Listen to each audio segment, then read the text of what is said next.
Selamat malam, izinkan saya Stefanus Andi Pranata untuk mempresentasikan tentang etika bisnis. Etika bisnis diperlukan untuk apa? Yang pertama, untuk membangun kepercayaan kepada semua pihak sehingga menimbulkan iklim bisnis yang kondusif. Yang kedua, etika bisnis diperlukan untuk meningkatkan reputasi perusahaan yang akan berdampak pada citra perusahaan. Citra yang positif akan berdampak pada naiknya keuntungan perusahaan.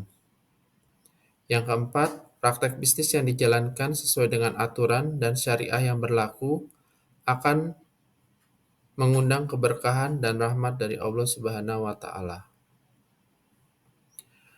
Untuk definisi etika adalah yang pertama, etika berasal dari bahasa Yunani yang berarti adat istiadat atau kebiasaan. Yang kedua, kebiasaan hidup yang lebih baik yang berlaku pada individu manusia maupun masyarakat. Etika adalah sistem atau kode yang dianut. Yang keempat, moralitas. Pendekatan ini berasal dari bahasa Latin yang disebut mos, bentuk jamak dari mores yang diartikan sebagai adat atau kebiasaan.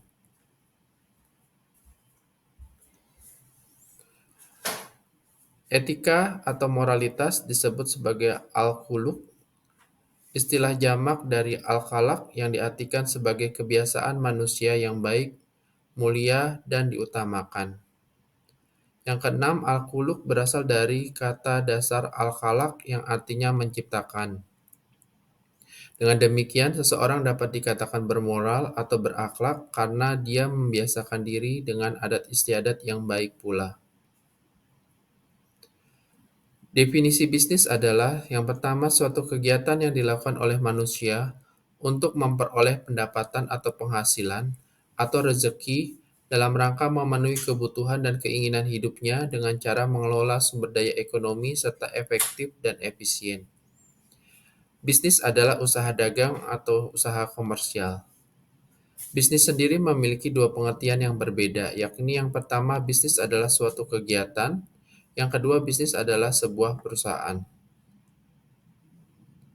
Kalau kita gabungkan, definisi etika bisnis adalah yang pertama suatu proses dan upaya untuk mengetahui hal-hal yang benar dan hal-hal yang salah yang dapat melakukan hal yang benar berkenaan dengan produk, pelayanan perusahaan dengan pihak yang berkepentingan dengan tuntutan perusahaan.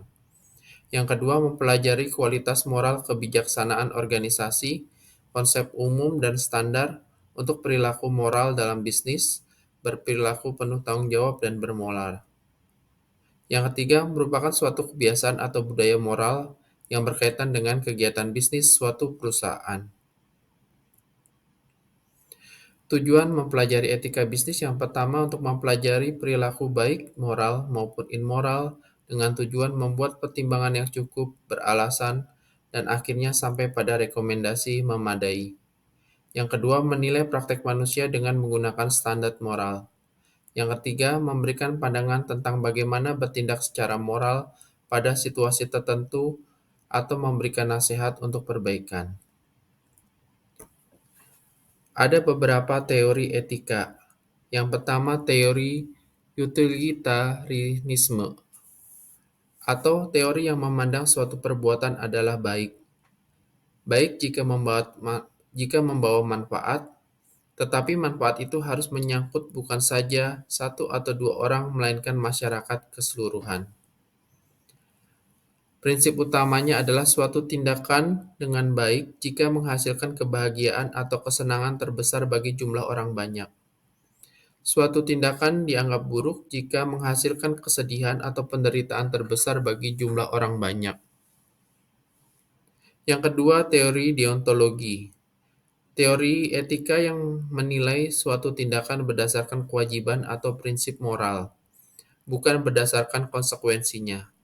Prinsip utamanya adalah suatu tindakan dianggap baik jika mematuhi kewajiban moral dan prinsip universal. Yang kedua, suatu tindakan dianggap buruk jika melanggar kewajiban moral dan prinsip universal. Teori etika yang ketiga adalah teori hak. Teori hak merupakan teori yang banyak dipakai untuk mengevaluasi baik buruknya suatu perbuatan atau perilaku. bahwa hak dasar atas martabat manusia dan martabat semua manusia itu sama, karena teori hak sangat cocok dengan suasana pemikiran demokratis. Misalnya, konsumen berhak atas produk yang sehat serta aman dan sesuai harapan ketika ia membelinya. Inilah yang disebut etika bisnis dari segi hak. Teori yang keempat adalah teori keutamaan, dicetuskan oleh Aristoteles. Teori yang memandang sikap atau akhlak seseorang, dan teori ini tidak menanyakan soal apakah seseorang bersikap adil, jujur, murah hati, dan sebagainya. Ini teori yang mengadopsi tradisi lama pada era Yunani kuno. Sumber nilai etika yang pertama agama, yang kedua filosofi, yang ketiga pengalaman dan perkembangan budaya, yang keempat hukum. Prinsip etika bisnis ada 6. Yang pertama prinsip kejujuran, kedua keadilan, yang ketiga saling menguntungkan, yang keempat otonomi, yang kelima kesetiaan, yang keenam integritas moral. Dalam perspektif Islam, etika bisnis yang pertama tauhid terhadap Allah Subhanahu wa taala, yang kedua keseimbangan atau kesejajaran, yang ketiga kehendak bebas, yang keempat tanggung jawab. Tanggung jawab sebagai khalifah Allah di bumi, yang kedua konsep tanggung jawab dalam Islam pada dasarnya bersifat pilihan. Implementasi etika bisnis ketika seorang bekerja sebagai karyawan itu disebut etika kerja. Ketika bekerja sebagai profesional disebut etika profesi. Ketika sebagai pebisnis itu disebut etika bisnis, dan ketika sebagai investor itu disebut etika investasi. Perilaku apa sih yang tidak etis? Yang pertama mengambil riba, yang kedua menipu, yang ketiga mengambil harta orang lain tanpa hak, yang keempat curang, yang kelima menimbun dagangan, yang keenam monopoli, yang ketujuh berkhianat, yang kedelapan bersumpah palsu, menyaingi penjualan dan penawaran, yang sembilan spekulasi perihal bisnis halal. Perilaku apa yang etis dalam bisnis?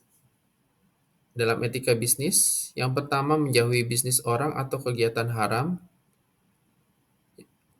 yang kedua menjauhi unsur penipuan, yang ketiga melakukan jual beli yang halal, keempat adil, jujur, menepati janji, menuliskan transaksi yang tidak tunai, sepakat, dan meninggalkan bisnis ketika waktu sholat dan membayar zakat. Kesimpulannya adalah etika dalam berbisnis diperlukan sebagai kontrol akan kebijakan demi kepentingan perusahaan itu sendiri. Bisnis dalam persepsi Islam tidak sekedar mencari keuntungan semata, namun juga mempertimbangkan dampak positif terhadap pihak yang terkait dengan perusahaan tersebut. Sebagai perilaku bisnis, kita tidak saja mempelajari keterampilan bisnis, namun juga memahami etika bisnis, sehingga bisnis yang dijalankan selain mendapatkan keuntungan, juga bermanfaat bagi sekitar dan mengandung keberkahan dari Allah Subhanahu wa taala. Demikian dari kami, terima kasih. Selamat malam.